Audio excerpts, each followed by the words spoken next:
Assalamualaikum warahmatullahi wabarakatuh. Alhamdulillahirrabbilalamin. Wassalatu wassalamu ala asrafil anbiya ilal mursalin wa ala alihi wa sahbihi rasulillahi ajma'in. Amma ba'du. Perkenalkan, kami dari kelompok 1 yang beranggotakan saya, Doni Ferdiansa Purba, dan teman-teman saya ada Wahyu Dinata, Randy Dwinata Kasibultom, dan Andri Abdi. Di sini kami akan menjelaskan atau memaparkan materi yang merupakan salah satu tugas dari praktikum teknik budidaya tanaman kakao, tebu, dan kelapa dengan judul pemangkasan tanaman kakao. Jadi apa sih pengertian pemangkasan? Pemangkasan merupakan kegiatan pembuangan atau pemusnahan bagian tanaman seperti ranting, cabang, atau daun yang sudah tidak termanfaatkan lagi bagi pertumbuhan tanaman dan pembentukan buah pada tanaman kakao. Lalu, apa sih tujuan dari pemangkasan?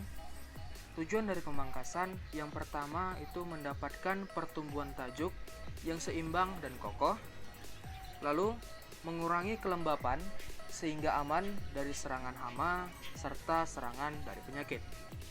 Selanjutnya, memudahkan pelaksanaan panen dan pemeliharaan pada tanaman kakao serta mendapatkan produksi yang lebih tinggi atau optimal. Lalu, ada berapa jenis sih teknik pemangkasan yang terdapat pada tanaman kakao? Jadi, teknik pemangkasan pada tanaman kakao itu terdapat 3 jenis. Yang pertama, ada pemangkasan bentuk. Yang kedua, ada pemangkasan produksi. Dan yang ketiga, ada pemangkasan pemeliharaan. Selanjutnya, saya akan menjelaskan tentang pemangkasan bentuk pada tanaman kakao. Pemangkasan bentuk merupakan kegiatan pemangkasan tanaman kakao yang dilaksanakan pada tanaman belum menghasilkan. Pemangkasan bentuk dilaksanakan pada tanaman yang berumur sekitar 8 bulan. Adapun tujuan dari pemangkasan bentuk yaitu untuk membentuk kerangka atau frame pada tanaman kakao. Lalu, adapun teknis pelaksanaan dari pemangkasan bentuk pada tanaman kakao, yang pertama disisakan 3 cabang yang tumbuh sehat dan arah tumbuhnya simetris. Jadi, bagi cabang yang tumbuhnya terbalik, itu akan dilakukan pemangkasan atau pembuangan. Lalu, ujung cabang primer pada batas 75-100 cm dari jorket dipotong atau ditoping. Selanjutnya, cabang-cabang sekunder yang tumbuh terlalu dekat dengan jorket pada jarak sekitar 30-50 cm itu dilakukan pembuangan. Lalu, cabang-cabang sekunder itu tidak overlapping atau berlebihan. Jadi saya akan menampilkan gambar dari teknis pelaksanaan pangkas bentuk pada tanaman kakao. Ada di sini gambarnya. Dan selanjutnya, materi tentang pemangkasan produksi akan dijelaskan oleh teman saya, Wahyu Dinata. Perkenalkan, nama saya Wahyu Dinata. Saya akan menjelaskan materi tentang pemangkasan produksi. Pemangkasan produksi dilakukan pada umur tanaman 3-4 tahun. Adapun tujuan dari pemangkasan produksi ini ialah untuk meningkatkan pertumbuhan buah dan bunga. Pemangkasan produksi dilakukan apabila batang kakao sudah terlalu rimbun. Hal ini dilakukan supaya sinar matahari dapat menyinari tajuk. Sisa dari pemangkasan produksi dapat dijadikan mulsa dan juga bisa sebagai pupuk organik tanaman itu sendiri.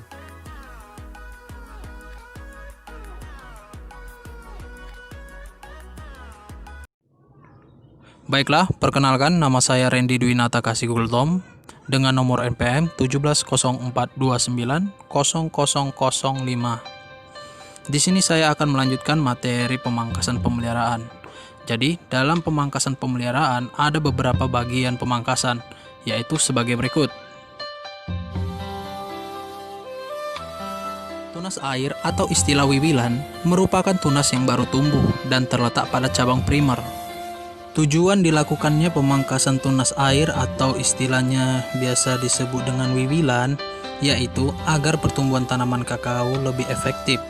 Karena tunas yang baru tumbuh umumnya membutuhkan nutrisi yang lebih banyak, sehingga perlu dilakukannya pemangkasan agar pertumbuhannya tidak menghambat pertumbuhan bagian lainnya. Tunas baru merupakan tunas yang berasal dari tunas produksi. Umumnya, tunas ini terdapat di ketiak daun pada batang utama. Pemangkasan tunas baru umumnya itu bertujuan agar tidak mengganggu pertumbuhan produksi yang telah dipelihara dan dipertahankan, sehingga cabang reproduksi dapat tumbuh dengan optimal. Cabang balik merupakan cabang reproduksi yang tumbuh pada cabang primer, berkembang tidak normal dan mempunyai arah pertumbuhan menuju ke dalam mahkota tajuk. Pemangkasan cabang balik bertujuan agar tidak mengganggu pertumbuhan cabang utama dan agar tidak mengurangi efisiensi cadangan makanan.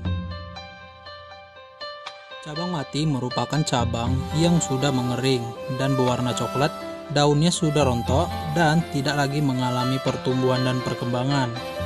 Tujuan pemangkasan cabang mati adalah agar pertumbuhannya tidak mengganggu pertumbuhan cabang primer tanaman kakao sehingga penyaluran nutrisi tanaman lebih efisien dan untuk meningkatkan efektivitas penerimaan cahaya matahari oleh daun yang produktif. Cabang cacing merupakan cabang kering atau mati yang tumbuh pada cabang ortotrop. Cabang ini tidak memiliki daun dan tidak dapat tumbuh. Pemangkasan cabang cacing perlu dilakukan karena cabang cacing sendiri tidak produktif.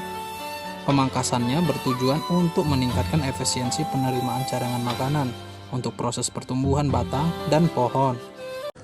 Baik, perkenalkan nama saya Andri Abdi, NPM 1704290103. Saya akan menjelaskan beberapa kesalahan dalam pemotongan atau pemangkasan kakao.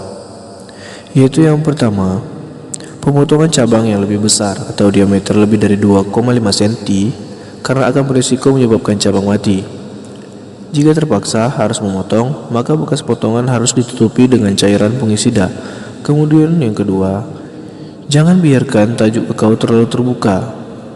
Membiarkan tajuk kakao terlalu terbuka akan menyebabkan kulit batang menjadi retak, bantalan bunga kering, dan sel atau jaringan pada jorket dan cabang menjadi mati.